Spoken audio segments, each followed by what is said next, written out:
HIV বা hepatitis B বা C, এই ভাইরাসগুলো কিন্তু খুব ক্ষতিকারক, এখন মানুষদের প্রচুর হচ্ছে। এরা কি করে যে পুরো বডির ইমিউন সিস্টেম, আমাদের যে রোগ প্রতিরোধ ক্ষমতা করার ক্যাপাবিলিটি বডি, সেটাকে নষ্ট করে দেয়। তোরা কি জানিস এই ভাইরাসটা কীভাবে ছড়ায়? এই ভাইরাসটা কিন্তু আমাদের মাল্টিপল সেক্সুয়াল পার্টনার, স্যালাইভা বা কিসিংয়ের মাধ্যমে, বা হচ্ছে আনসেফ সেক্সুয়াল ইন্টারকোর্সের মাধ্যমে ছড়াতে পারে। এবং আমরা সবথেকে বড় কথা, যার HIV বা হেপাটাইটিস বি বা সি আছে, সে নিজে নাও জানতে পারে 10 বছর 20 বছর, একদম প্রপার হেলদি পারসন মনে হচ্ছে, তার সঙ্গে রিলেশনশিপে যাওয়া গেল, তারপরে দেখা গেল যে পরবর্তীকালে তার একটা সাডেনলি ধরা পড়লো HIV বা হেপাটাইটিস বি বা হেপাটাইটিস সি। সুতরাং তার থেকে কিন্তু তার সঙ্গে যে যে সম্পর্কে ছিল তার মধ্যে ছড়াবার একটা ক্যাপাবিলিটি থাকতে পারে। তো এইগুলো যখন গল্পের ছলে আমরা আলোচনা করব, আমরা যখন সোসাইটিকে এই জিনিসগুলো জানাবো, তাহলে কিন্তু এই নলেজটা স্প্রেড হবে এবং HIV বা হেপাটাইটিস বি বা সিকে কিন্তু আমরা আস্তে আস্তে অ্যাওয়ারনেসের মাধ্যমে কমাতে পারি। এবং সেখানেই দেখ লেখা আছে prevention is better then cure, because in case of HIV there is no 100% cure.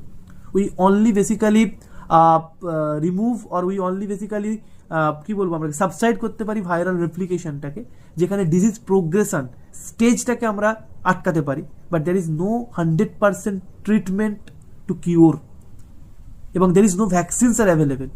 সুতরাং আমাদেরকে প্রিভেনশন করতে হবে through the positive knowledge, and যেখানে আমরা কিন্তু বিভিন্ন ধরনের ইন্টারাকশন করা, জুনিয়রদের, বাচ্চাদের, বন্ধুদের, বাড়ির ফ্যামিলি মেম্বারকে জানানো, শুধু তাই নয়, সেখানে খুবই মোস্ট ইম্পর্টেন্ট একটা আমাদের সোশ্যাল অ্যাওয়ারনেস করতে হবে, সেটা হচ্ছে যে safe practice of medicals in case of basically dental. কারণ আমরা গ্রামের দিকে সমস্ত যে দাঁতের ডাক্তারগুলো থাকে, যখনই আমরা বিভিন্ন স্কেলিং করতে যাই বা রুট কানাল করতে যাই, সেখানে কিন্তু গ্রামে প্রপার স্টেরিলাইজেশন মেনটেন হয় না। According to the data, most of the people who lived in a very periphery, তাদের ক্ষেত্রে হেপাটাইটিস বি বা সি এর কারণ হচ্ছে আনসেফ মেডিকেল বা unhygienic medical practice, specially in dental practice.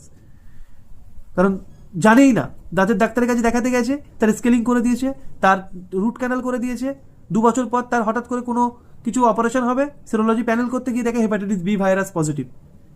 সে জানেই না কি করে তার হেপাটাইটিস বি হয়েছে, না তার মাল্টিপল সেক্সুয়াল পার্টনার আছে, না তার কখনো ব্লাড ট্রান্সফিউশন হয়েছিল, না তার কখনো অপারেশন হয়েছিল। কিভাবে হলো? হিস্ট্রি নিয়ে দেখা গেল যে হ্যাঁ, সে দাঁতের ডাক্তারের কাছে 2-1 গিয়েছিল, তার স্কেলিং হয়েছিল, রুট ক্যানাল হয়েছিল।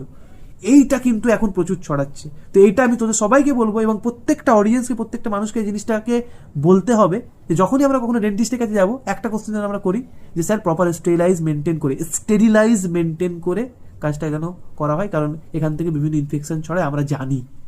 তাহলে কি হবে, যে ডেন্টিস্ট থাকবেন, এটা ওনারও রেসপন্সিবিলিটি যে কাজটা ভালো করে করা। অলওয়েজ গ্লুটারালডিহাইড বা এনি হাই লেভেল ডিসইনফেক্টেন্ট দিয়ে প্রত্যেকটা ইনস্ট্রুমেন্টকে স্টেরিলাইজ করার পরে নেক্সট পেশেন্টকে দেখা। This is the most true positive awareness we must spread in our society to prevent such disease such as HIV.